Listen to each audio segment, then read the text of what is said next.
directamente hacia los pulmones para que la sangre se oxigene. De tal forma que esa es la circulación que se lleva a cabo.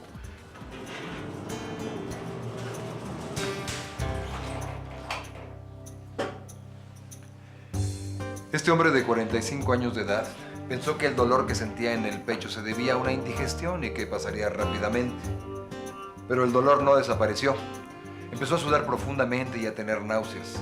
Su esposa se asustó y llamó a una ambulancia. Tiene mucha suerte de haber llegado a este hospital rápidamente.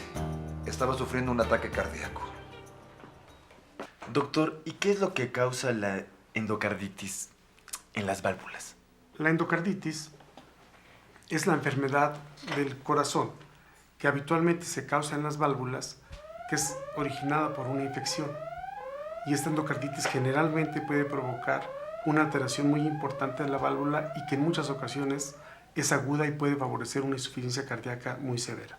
Estas válvulas de arriba están sanas, se abren para que la sangre fluya hacia adelante. Se cierra para evitar que la sangre se regrese.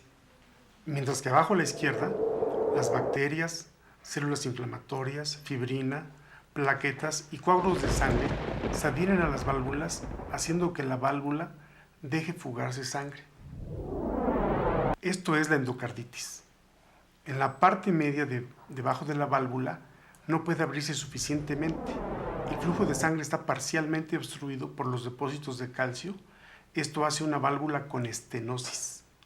Y en la insuficiencia valvular, debajo de la aurícula, vemos que la válvula no cierra lo suficiente para evitar que la sangre se regrese. Caramba, qué importante es cuidar nuestra boca, ¿verdad, doctor? Y lo más peligroso sobre todo es el no saberlo, porque cuando lo sabemos podemos hacer muchísimas cosas para evitar una lesión por endocarditis en nuestras válvulas. Es muy importante que las personas no se droguen, que no se inyecten drogas, y si alguien tiene que utilizar alguna jeringa por algún otro tipo de problema, que estén completamente esterilizadas. Amigos, antes de que les practiquen cualquier procedimiento dental, ya sea una simple extracción o una limpieza general la cual causa sangrado, los médicos generalmente recomiendan penicilina para evitar infecciones. Si usted llegara a ser alérgico a la penicilina, hay varios medicamentos que tienen la misma acción. Consulte a su médico, prevenga esta enfermedad. ¿De un susto, doctor, o un asalto, alguien podría morirse? Sí, desde luego. Desde luego existe alguna entidad, algún padecimiento en donde por alguna razón se enjuga de adrenalina el corazón y la adrenalina es tóxica para el músculo, de tal forma que como que se paraliza, se queda pasmado y se dilata el corazón, como si tuviera un infarto. Nada más que el infarto se tapan las arterias que nutren al corazón. En este caso nada más se queda pasmado. Y al quedarse pasmado no se contrae bien, no manda adecuada cantidad de sangre al cuerpo, se cae la presión y eso se llama estado de choque. Y se puede morir la gente de eso. Y dígame, doctor, ¿qué es una enfermedad cardíaca? La enfermedad cardíaca es propiamente la enfermedad del corazón. Puede presentarse en diversas y variadas formas. Hay personas que nacen con la enfermedad y hay quienes las desarrollan a lo largo de la vida. La primera causa de muerte en el mundo es la enfermedad cardíaca. Se estima que 500,000 personas al año mueren en los Estados Unidos por infarto agudo del miocardio. Y la mitad de estos no tenían síntomas antes de llegar a un hospital. La otra mitad debutan, así le decimos, como infarto agudo del miocardio y puede ser muy grave. Usted nos habla, doctor, de que el miedo puede matar. ¿Podría darnos una explicación? Sí, con mucho gusto. ¿Existe alguna alteración en el corazón? Ya explicaba que la adrenalina enjuga el corazón y que en algunas personas esto es totalmente tóxico para el corazón. El término de miocardiopatía del miedo, aunque así se puede conocer también la entidad. Por ejemplo, en un hombre de 39 años de edad, sin antecedentes de enfermedad del corazón, fue amagado alguna vez en la vía pública en un intento de robo de auto, salió ileso del asalto y a los 20 minutos comenzó con falta de aire y dolor en el pecho sugestivo de infarto, acude a urgencias de un hospital cercano, le hacen el diagnóstico de un infarto, cae en choque, es lo que le explicaba, que finalmente es que caiga la presión, que no haya pulso, entonces muere el paciente. ¿Y cuáles son los síntomas que podríamos prevenir, doctor? Un síntoma es un cambio en la percepción del organismo. Los síntomas muchas veces los debe de interpretar el médico para darle el justo valor a la enfermedad. Bueno, entonces, ¿qué es un síntoma o cómo se puede sentir el signo, doctor? Un síntoma es un cambio que percibe el organismo del paciente y que muchas veces nos puede determinar alguna dolencia o alguna enfermedad. Es muy importante para el médico que el paciente nos refiera a sus síntomas porque así podemos determinar con más cuidado cuál es la enfermedad que la aqueja. Hay pacientes que tienen síntomas y no necesariamente padecer una enfermedad, y hay pacientes que no tienen síntomas y sin embargo pueden presentar la enfermedad.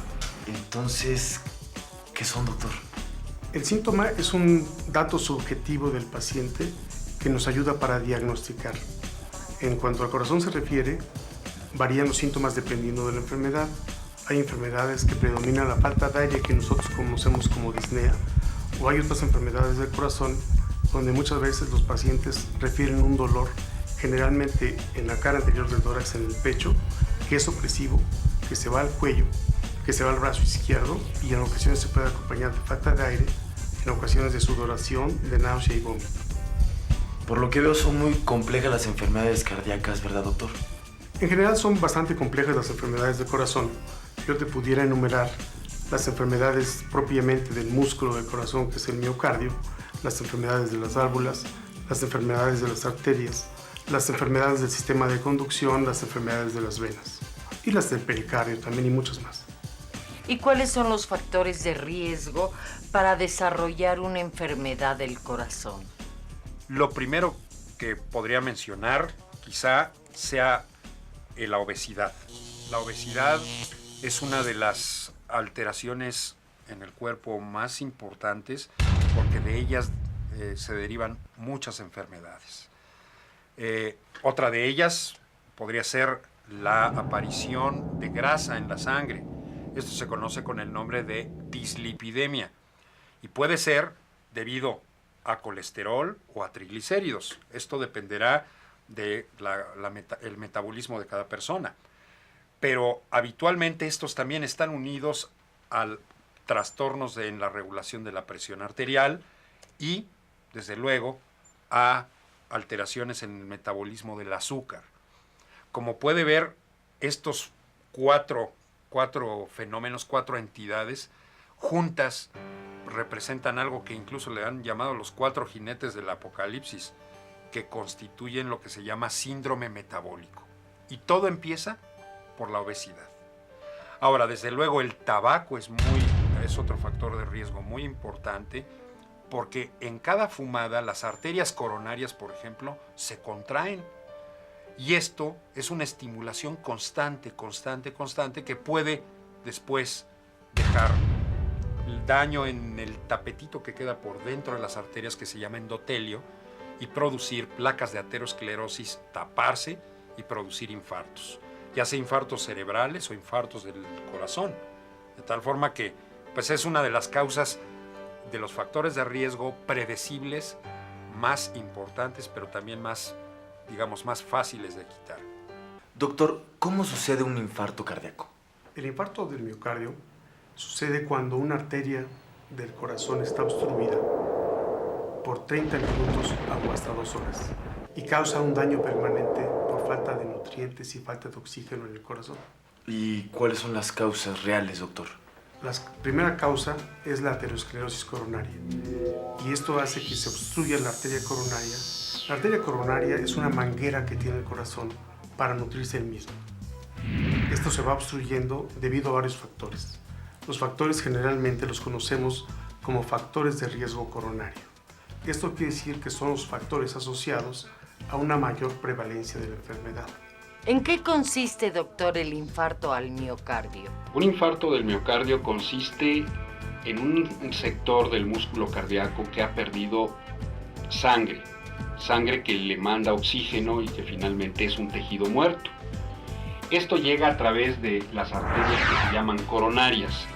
Como vemos en esta ilustración, existen dos tipos de arterias coronarias, las arterias coronarias más grandes, más gruesas, que se llaman arterias coronarias epicárdicas y que conducen la sangre directamente hacia la red capilar más estrecha.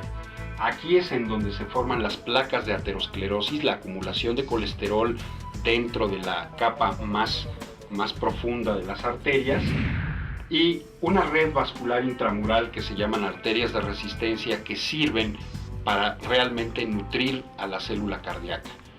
En donde se producen los problemas de infarto es justamente en las arterias epicárdicas o de conducción.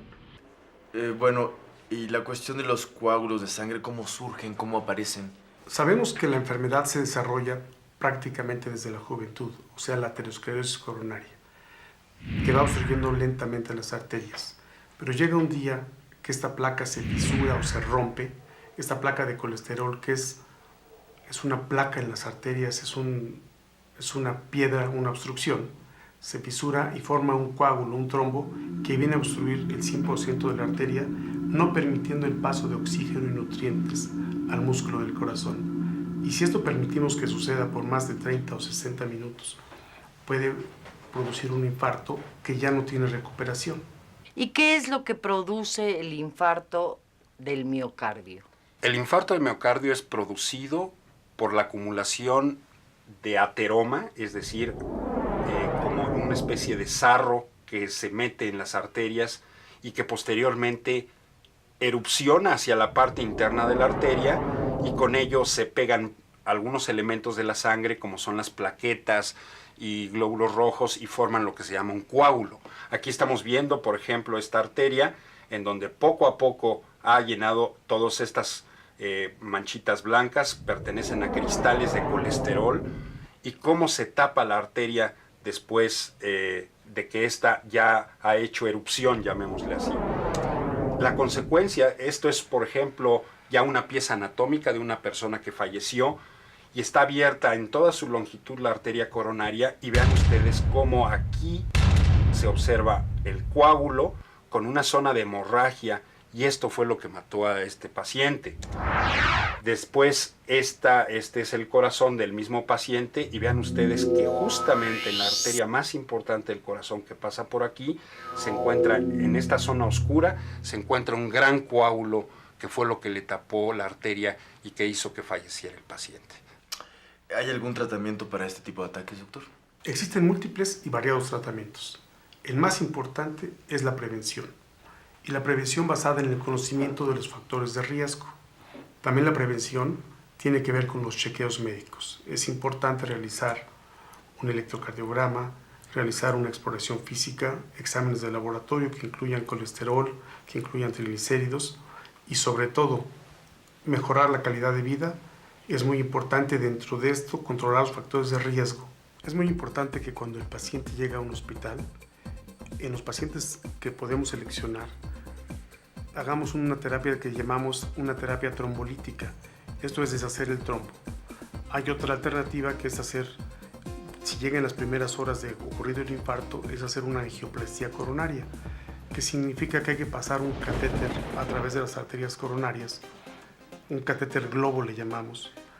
Insuflamos el globo en la arteria coronaria donde está la lesión y está el trombo, y colocamos un stent. Esto permite que la permeabilidad del vaso, y aumentamos y mejoramos la sobrevida y por ende también la calidad de la vida del paciente. ¿Cómo se diagnostica un infarto? Desde luego, el diagnóstico del infarto se debe de hacer primero desde el punto de vista clínico, con un interrogatorio bien dirigido e intencionado para buscar los signos que ya he mencionado, que son pivote para la detección de enfermedad coronaria. Los estudios que son agregados en el examen físico, desde luego contamos con el electrocardiograma, que es un instrumento muy útil, no invasivo, de bajo costo, en donde en un gran porcentaje de los casos, yo podría decir que el 80-85% de los casos de angina de pecho y más de infarto se diagnostican. Sin embargo, contamos con algo todavía de mayor precisión, como por ejemplo es el estudio de perfusión miocárdica con medicina nuclear, el cual consiste en una gamacámara y al paciente se le inyecta un material radioactivo por la vena y este material llega directamente al corazón. Cuando hay circulación, en las partes donde hay circulación, este radiotrazador se queda ahí y donde no hay circulación no pasa, de tal forma que podemos darnos con mucho más precisión cuenta de cómo está el árbol coronario. Desde luego, lo que le llamamos los médicos el estándar de oro en el diagnóstico de la enfermedad coronaria es el cateterismo cardíaco. Y dígame, doctor, ¿cuáles son las estadísticas de ataques cardíacos? Se sabe que más de 40,000 personas al año mueren por infarto agudo del miocardio en las primeras 48 horas de haber sufrido el infarto. Y es muy importante que sepas que más de la mitad de los pacientes que mueren a causa de un infarto no tenían síntomas. La otra mitad sí tiene síntomas que pueden ser un dolor de pecho, puede el paciente tener falta de aire, puede sentir algunos piquetes, algún otro tipo de sensación. Y es muy importante reconocerlo a tiempo para evitar la muerte del paciente. ¿Y cuáles son las consecuencias de sufrir un infarto? Las consecuencias son variables.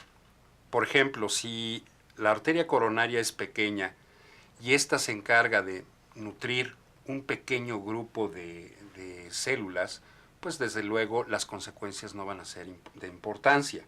Es por ello que mucha gente dice que ha sufrido varios infartos y que está como nueva. Lo que sucede es de que pues seguramente son infartos pequeños. No así cuando es uno solo, pero que abarca una gran porción del músculo cardíaco, como por ejemplo lo que fue el corazón de este paciente. Vean ustedes cómo en esta parte que se ve aperlada del resto del músculo, este es el corazón cortado en forma transversal, vean, toda esta cicatriz se forma debido a un infarto, un gran infarto que abarcó el tabique que divide los dos ventrículos y la región anterior del corazón, la parte de adelante, de tal forma que esto fue lo que mató al paciente. Existen algunos otros infartos que son sumamente graves y pues por la extensión, vean este aspecto aperlado y esta parte de acá, en donde los músculos que mueven las válvulas también se afectaron, pues este paciente cayó en insuficiencia cardíaca aguda y falleció. De igual forma, este otro paciente, vean ustedes cómo esta es la punta del corazón, esto se llama un infarto apical, el aspecto perlado, blanco perlado que provoca este infarto y desde luego aquí un orificio en donde se rompió el corazón debido al reblandecimiento que causa el infarto. Dígame, doctor, ¿los niños y las mujeres también podrían sufrir este tipo de enfermedad? Sí, desde luego, pero por fortuna en los niños es muy poco frecuente. Sabemos que hay niños que tienen problemas de hipercolesterolemia familiar. Esto quiere decir que por causas genéticas pueden desarrollar la aterosclerosis a temprana edad.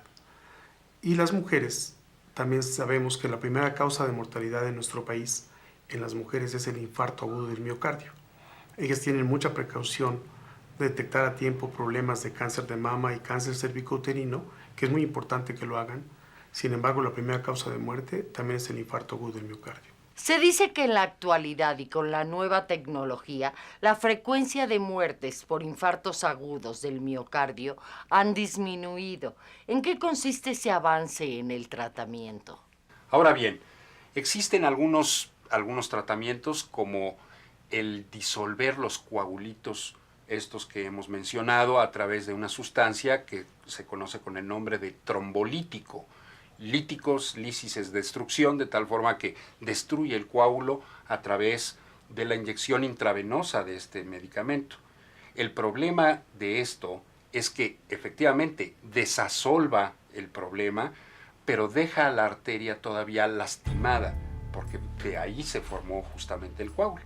De tal forma que existen actualmente nuevas técnicas, como es el caso de la angioplastía coronaria.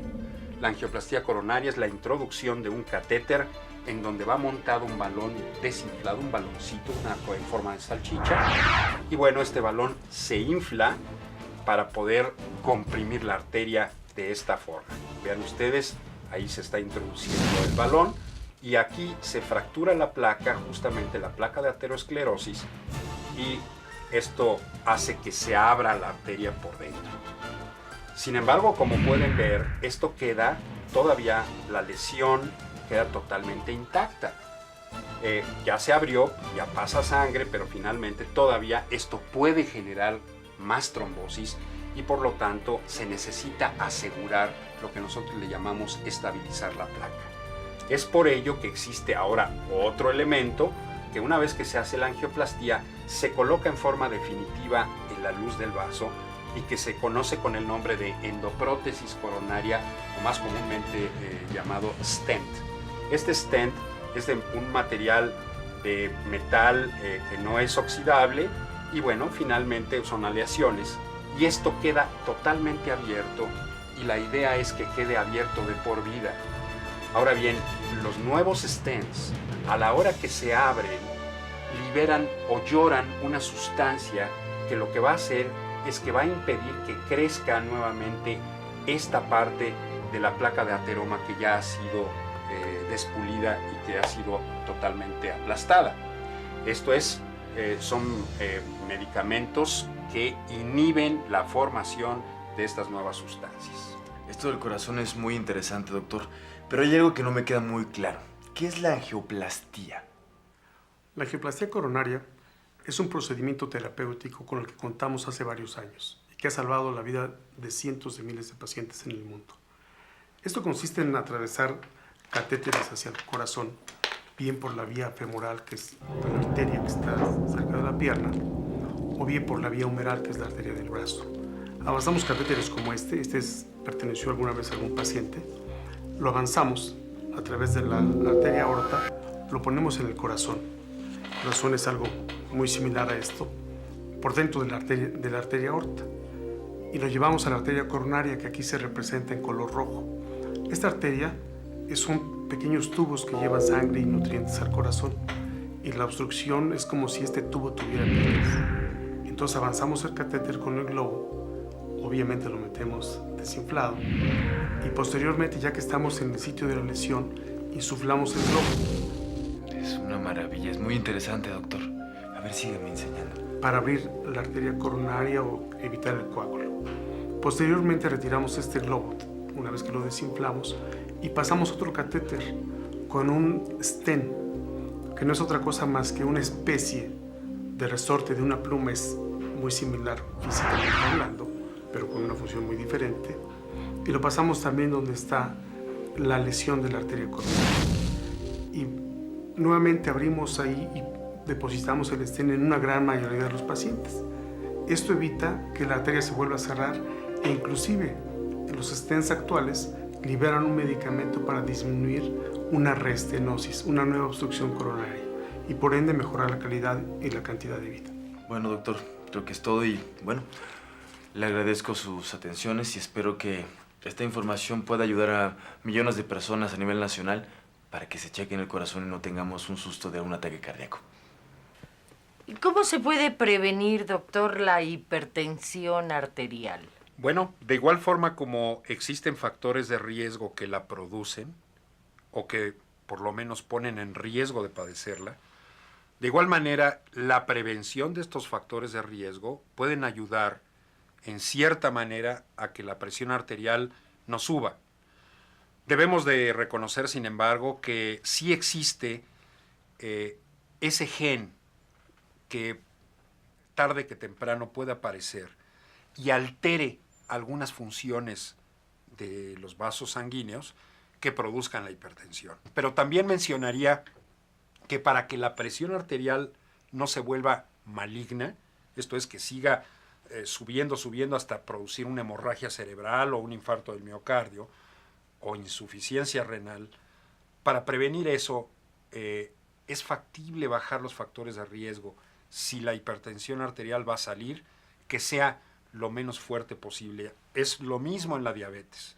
La diabetes, por ejemplo, cuando se manifiesta floridamente con problemas serios en las piernas, en los ojos, en el corazón, etc., es porque las gentes no cuidan sus factores de riesgo. Pues gracias, doctor, por darnos esta maravillosa plática y gran parte de sus conocimientos. Además, esto puede ayudar muchísimo a la gente a saber cómo maneja su corazón, cómo cuidarlo y seguir adelante en la vida. Un consejo primordial es no fumar. No fumar. La nicotina hace daño al corazón y a los pulmones. Además, haga ejercicio y visite a su médico regularmente. No lo olvide. Si no quiere morir pronto, vea a su médico. Y acuérdense, las enfermedades cardiovasculares no se manifiestan desde el principio. Entonces se pueden manifestar, pero cuando ya hay muy poco que hacer. Por favor, vea usted a su doctor con mucha frecuencia.